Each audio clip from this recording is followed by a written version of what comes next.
चण्डिकायै मार्कण्डेय उवाच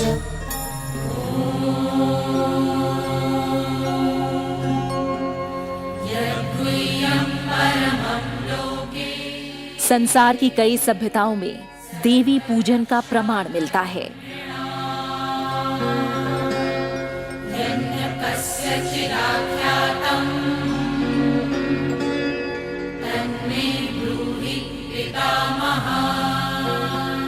लेकिन स्त्री के सर्वशक्तिमान होने की बात भारतीय संस्कृति की विशिष्टता है।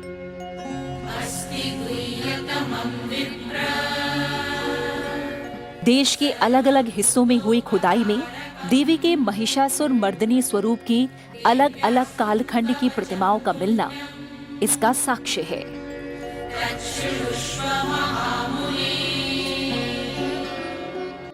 कश्मीर के महाराजा ललितादित्य के काल की बनी दुर्लभ मूर्ति हो या उदयगिरी पहाड़ को काटकर बनाई गई गुफाओं में महिषासुर मर्दिनी की 1700 साल पहले बनी प्रस्तर प्रतिमा हो, देवी के स्वरूप को सर्वशक्तिमान के रूप में दर्शाया गया है।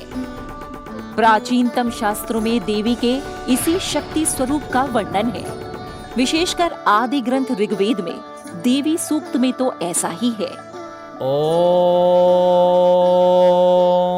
सिंहस्तथा शशिशेखरा मरकत्प्रख्यैश्चतुर्भिर्भुजैः शंखं चक्रधनुः शरांश्चर दधती नेत्रैस्त्रिभिः शोभिता।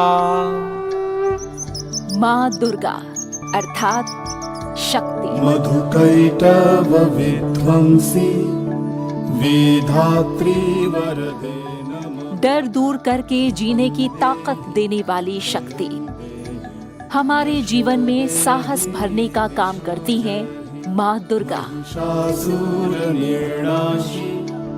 भक्तानं सुखदे नमः। दुर्गा एक ऐसा नाम है जिसके उच्चारण मात्र से शक्ति की अनुभूति होती है। मानो जैसे धमनियों में रक्त का प्रवाह बढ़ गया हो। वर्तमान समाज में महिलाएं जब किसी प्रकार के अत्याचार के खिलाफ उठ खड़ी होती हैं, तो उन्हें भी दुर्गा की ही संज्ञा दी जाती है। अतीत में कहीं लक्ष्मीबाई, कहीं दुर्गाबाई, तो कहीं चेन्नम्मा जैसी वीरांगनाओं को भी दुर्गा काली के नाम से पुकारा गया। खुद माँ दुर्गा ने सप्तशती में कहा था कि जब जब दानव संसार में बाधा पहुंचाने के लिए उठेंगे, तब तब मैं अवतार लूंगी और दानवों का विनाश करूंगी।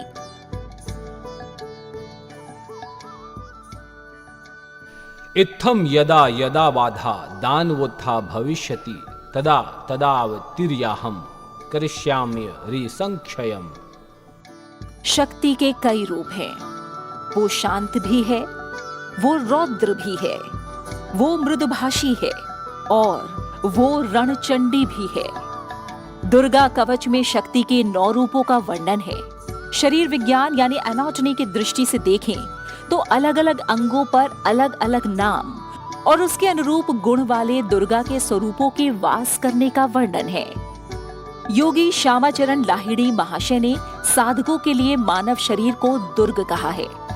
इससे परम ब्रह्म तक पहुंचने के मार्ग को दुर्गा की उपासना बताया है। दुर्गा की उपासना काल ही है नवरात्रि। 9 दिनों तक शक्ति की आराधना का पर्व है नवरात्रि। वर्ष में 4 नवरात्रि होती हैं, जिसमें दुर्गा की उपासना होती है। ये समय वस्तुतः ऋतुओं का संक्रमण काल है, जो साधना के लिए बहुत ही उपयुक्त माना जाता है। इन्हीं में से एक है शारदीय नवरात्र। शारदीय नवरात्र की विशेषता है कि इस समय राम ने रावण के वध के लिए दुर्गा की उपासना की थी। इस कारण लोग इस नवरात्र को शक्ति की उपासना का काल मानते हैं और नवमी दशमी को शौर्य का प्रदर्शन भी करते हैं। पूर्वोत्तर के वनवासी आदिवासी क्षेत्र में महिषासुर मर्दिनी की प्रतिमा के पूजन का विधान बहुत पुराना है।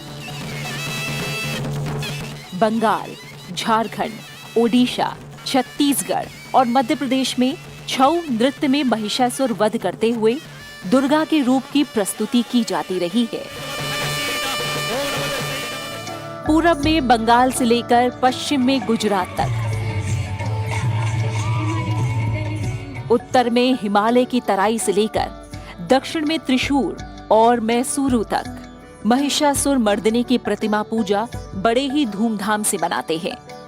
इस परंपरा का आधार सामान्यतः पश्चिम बंगाल का पूजन विधान ही माना जाता है।